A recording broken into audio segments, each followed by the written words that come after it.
My forehead is huge. Hey folks, Studio here. So today's replay is going to be looking at Warwick in the jungle. Now Warwick is somebody, I don't like him in the jungle that much. I think he's got a few problems. So if the enemy has someone who is super aggressive, like Shyvana with Exhaust or Rammus, someone who can gank and just ruin a lane's day, Warwick is not someone you want, because all of a sudden you have this gank going on and you can't do anything except maybe bad at them because you just don't have your strong ability yet. And if they have someone who can counter jungle well, like Shyvana with Flash, or Shyvana with Exhaust still, or Mundo, just pick Mundo and keep chucking cleavers, then it's kind of the same deal. He can't do that much because he can just kind of paw at them, but he doesn't have strong skills yet. So this game has Jungle Amumu on the other team, so it's a good Warwick game. I like the pick.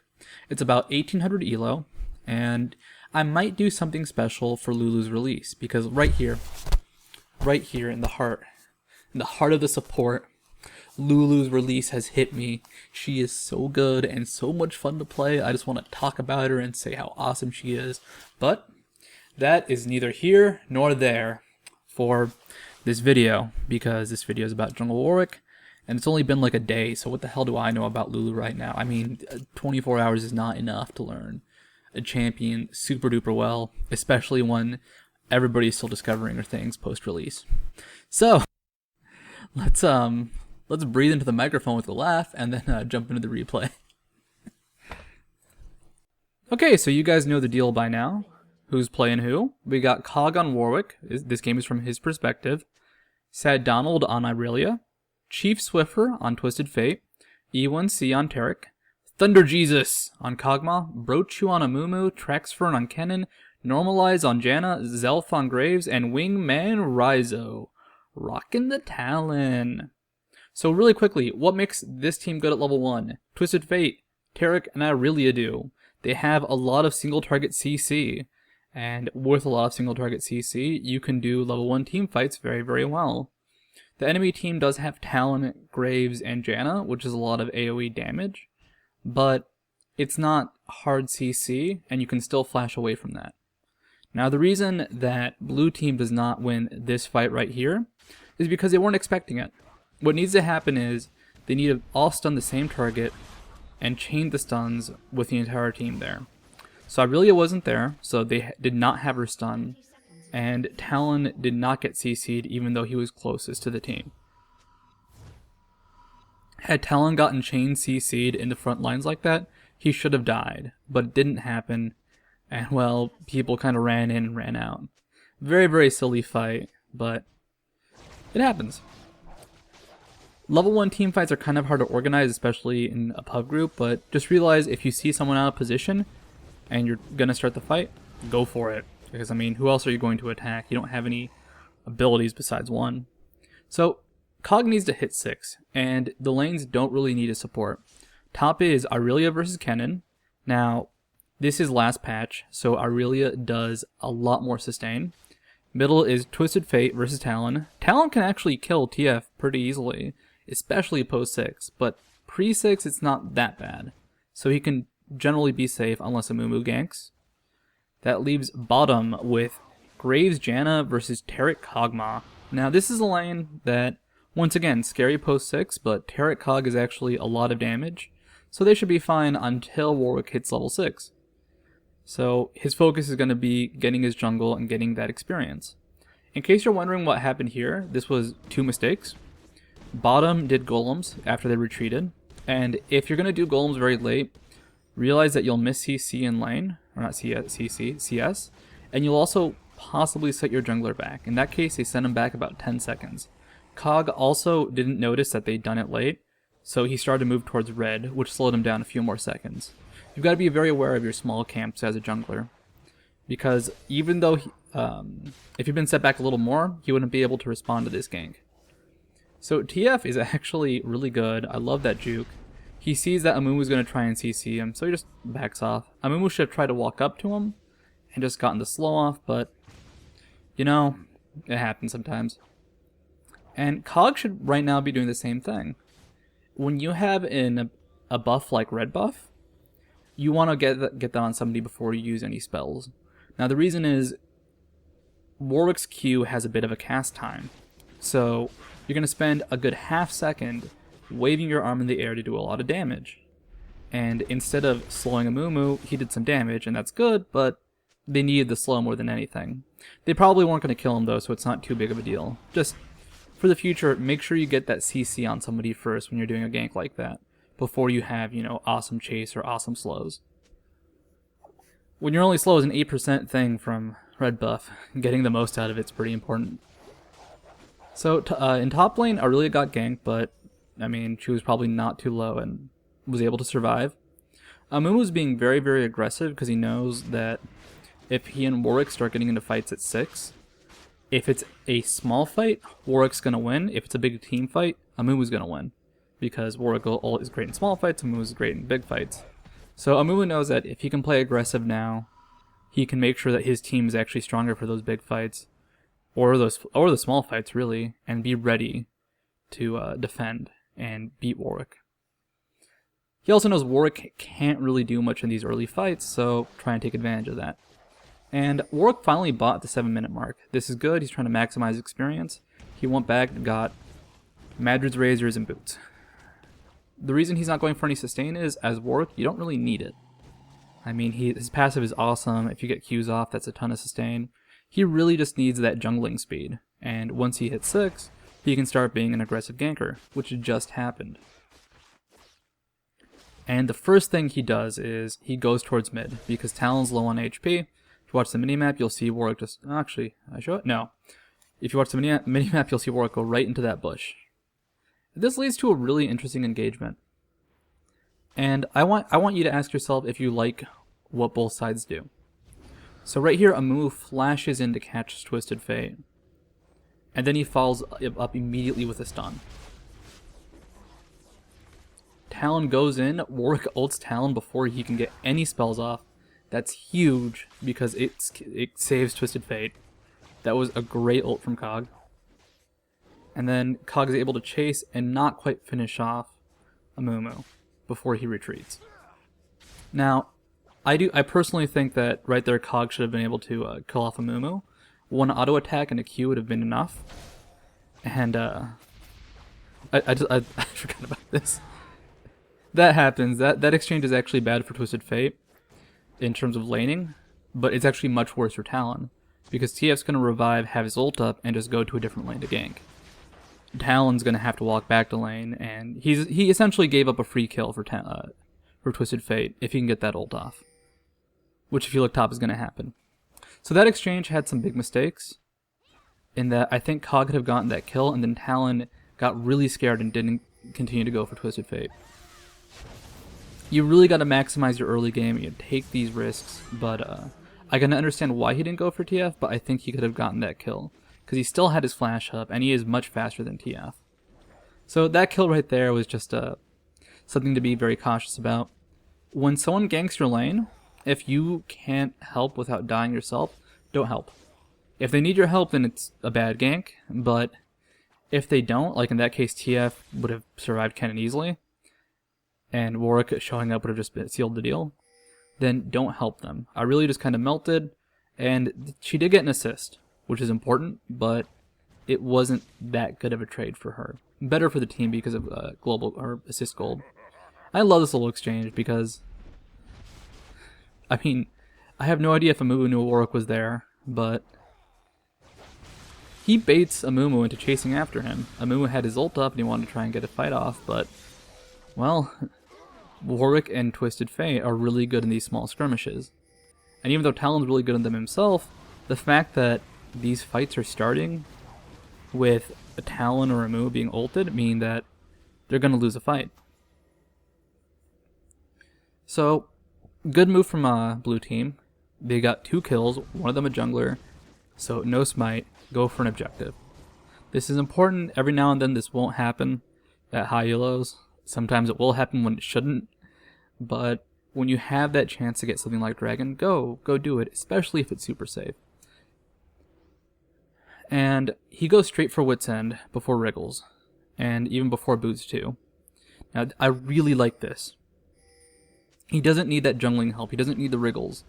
It's going to be nice for him to get, but it's not huge. But all of a sudden, that Wit's End dramatically increases his damage, both in jungling and ganking. You don't really see it there, but when that ult went off on Kennen, he took a ton of damage, and that ult Q combo probably took off about half of Kennen's HP. But right there is the strength of TF and the strength of Warwick. Warwick has really good post-6 ganks, and if he's able to hit 6 and safely and not fall far behind, he's going to be a huge threat. What Amumu could have done, and Talon, is focused on counter jungling, making sure Warwick did not safely get up there. The problem is Amumu is not that good at counter jungling, and Talon was having some TF problems mid.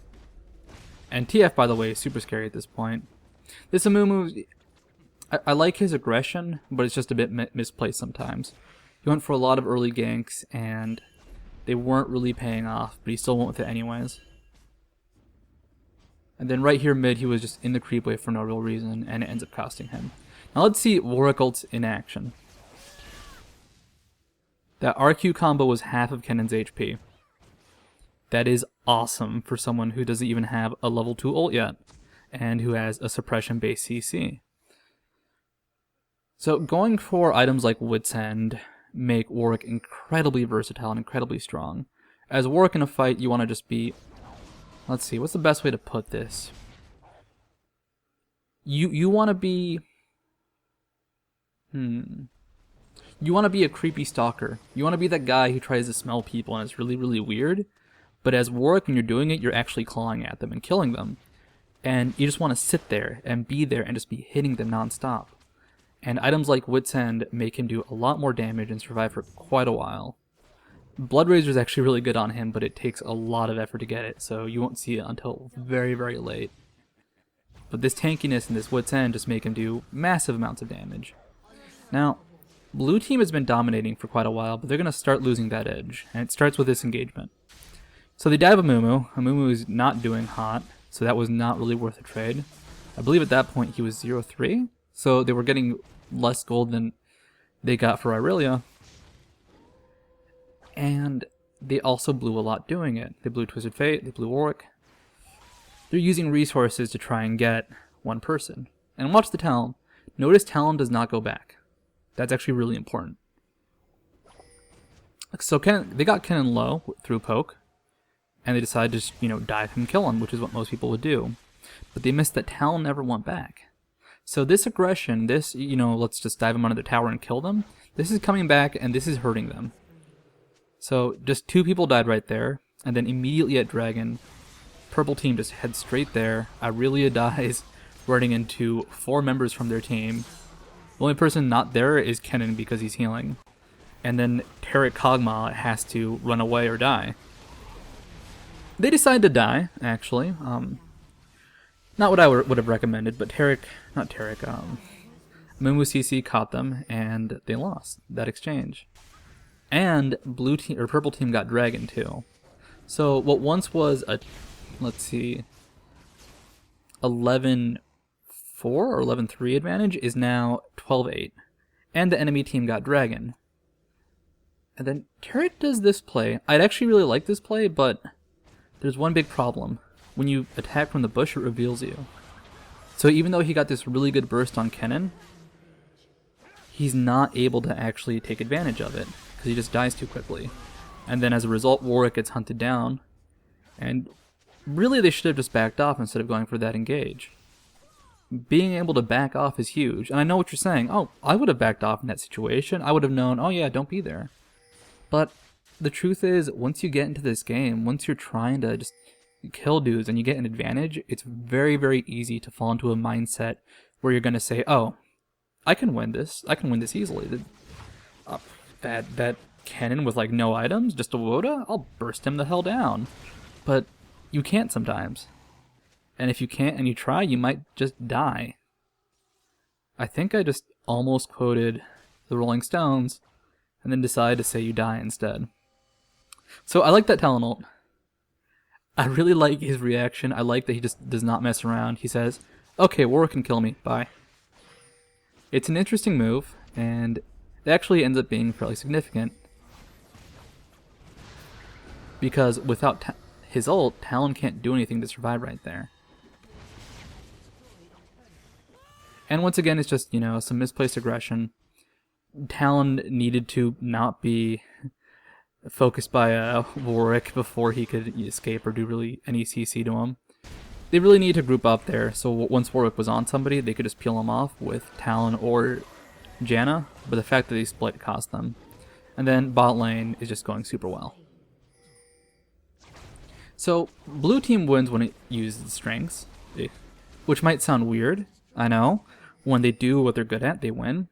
But the reason this is happening is blue team does not actually have an awesome teamfight team.